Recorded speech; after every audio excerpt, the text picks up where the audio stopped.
Today, we're diving deep into one of the most mysterious, misunderstood, and shockingly valuable coins hiding in plain sight, the 1937 wheat penny. By the end of this video, you'll know exactly what to look for, how to identify the rare varieties, and why collectors are paying serious money for what most people think is just a dirty old cent. Now picture this. It's 1937.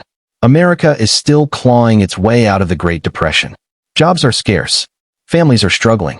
And yet, the United States Mint is quietly producing millions upon millions of 1-cent coins, small copper pieces that would pass through the hands of workers, shopkeepers, farmers, and children buying candy. That coin was the Lincoln wheat penny, first introduced in 1909 to honor the 100th anniversary of Abraham Lincoln's birth. It was the first regular U.S. coin to feature a real historical figure, designed by Victor David Brenner, and by 1937, it was already a familiar sight in American pockets. The obverse of the 1937 wheat penny features Abraham Lincoln's profile, facing right, with the inscriptions above, Liberty to the left, and the date 1937 to the right.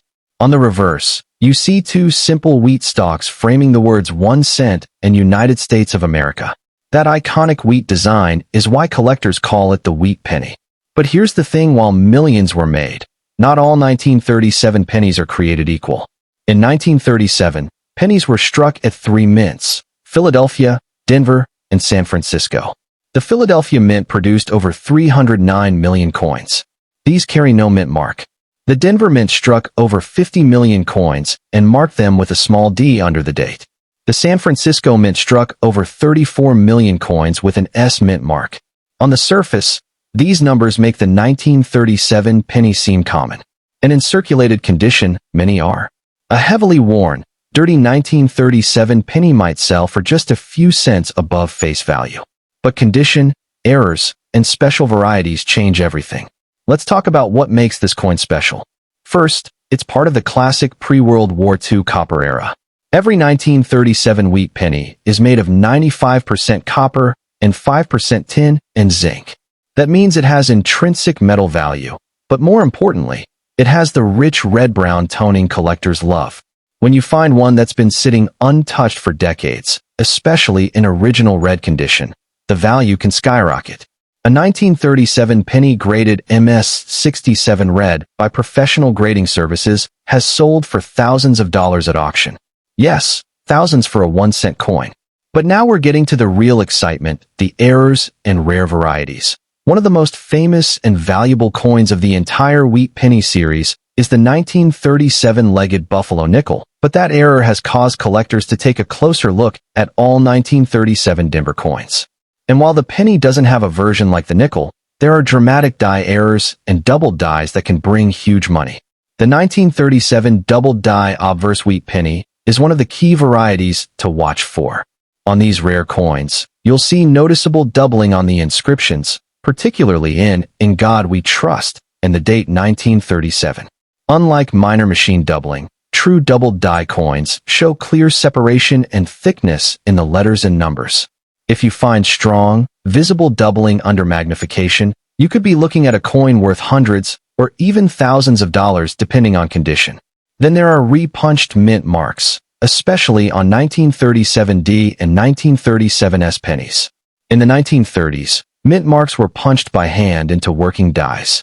That manual process sometimes resulted in the mint mark being punched more than once, slightly misaligned. On a 1937 D RPM, you might see a shadow or secondary D under the primary one. These coins are highly collectible. In circulated condition, they can sell for $5,000 to $7,000. In uncirculated grades, they can climb into the thousands. Off-center strikes are another dramatic error. If your 1937 penny looks like part of the design is missing and blank metal appears on one side, you may have an off-center strike. The value depends on how far off-center the coin is and whether the date is still visible. A 50% off-center 1937 penny with a clear date can bring several $100s or more. Then we have broad strikes, where the coin was struck without the collar die in place, causing it to spread out wider than normal. These pieces look slightly larger and thinner, and collectors pay a premium for them. Values can range from $15,000 to over $20,000 depending on condition. Clipped planchets are another fascinating error. These occur when the blank copper disc was improperly cut from the metal strip, resulting in a curved or straight clip missing from the edge. A genuine 1937 clipped planchet penny can easily bring $24,000 to $35,000 or more, especially if the clip is large and dramatic. But here's where things get truly mysterious. There are rumors and stories within the collecting community of ultra-high-grade 1937 pennies discovered in old rolls that have sold for astonishing prices. A 1937 S in MS67 red has crossed the auction block for over $10,000. And while most 1937 pennies won't reach those levels, pristine examples absolutely can. Now let's talk about the old and dirty factor. Many collectors overlook coins that appear dark, grimy, or corroded. But dirt doesn't automatically mean damage. In fact, sometimes that dark brown or almost black toning is natural oxidation that has protected the coin's surfaces underneath. Cleaning a coin can destroy its value instantly. A clean 1937 penny might drop from hundreds of dollars to just a few dollars. So if you find one, never polish it. Leave it exactly as it is. How do you identify if your 1937 wheat penny is valuable? First, check the date and mint mark under good lighting. Use a magnifying glass or loupe with at least 5x to 10x magnification. Look closely at the lettering for doubling. Inspect the mint mark for signs of repunching. Check the rim and edges for clips or off-center strikes. Then evaluate the condition. Does Lincoln's cheek show heavy wear? Are the wheat stalk lines still sharp? Is there original red luster visible? The sharper the details and the more original luster present, the higher the potential value. Condition grading is critical. In good condition, a 1937 penny might be worth fine condition, maybe $1 to $3. In extremely fine, perhaps $20,000 to $38,000, but in mint state grades, MS65 and above L values can jump dramatically. MS66 and MS67 examples, especially with full red color, can reach thousands of dollars. Auction records tell the real story. Professional Coin Grading Service and Numismatic Guarantee Company have certified top population 1937 pennies that have sold through major auction houses for impressive prices. Collectors compete fiercely for the finest known examples. When supply is low and demand is high, prices soar. There's also the emotional factor. The 1937 wheat penny represents an era of resilience in American history. It circulated during a time when every penny truly mattered. That historical connection adds to its appeal. Collectors aren't just buying copper, they're buying a tangible piece of 1930s America. And here's something that keeps collectors searching: transitional and experimental pieces. While no confirmed 1937 steel pennies exist, like the famous 1943 steel cents, the possibility of unknown off-metal strikes always fuels excitement. Off-metal errors, such as a penny struck on a dime planchet, could potentially bring tens of thousands of dollars if authenticated. These are extraordinarily rare, but they do exist in other years, which keeps hope alive for 1937 discoveries. So imagine this.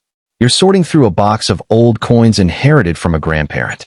Your fingers brush past a dark, dirty 1937 wheat penny. Most people would toss it aside. But you remember this video. You check the mint mark. It's a small D. You grab a magnifier and notice slight doubling in the lettering. You send it for grading. Weeks later, you get the results. It's a high-grade double die with a repunched mint mark. Its auction estimate? Several $1,000s. That's why these coins are so exciting. Because treasures are still out there. They're not locked away in museums. They're in jars, drawers, and forgotten piggy banks. Now let's be realistic. Not every 1937 penny is worth a fortune, but the potential is real. Hundreds of dollars for strong error varieties. Thousands for high-grade red examples. And in extremely rare error combinations or unique pieces, values could climb even higher. The key is knowledge.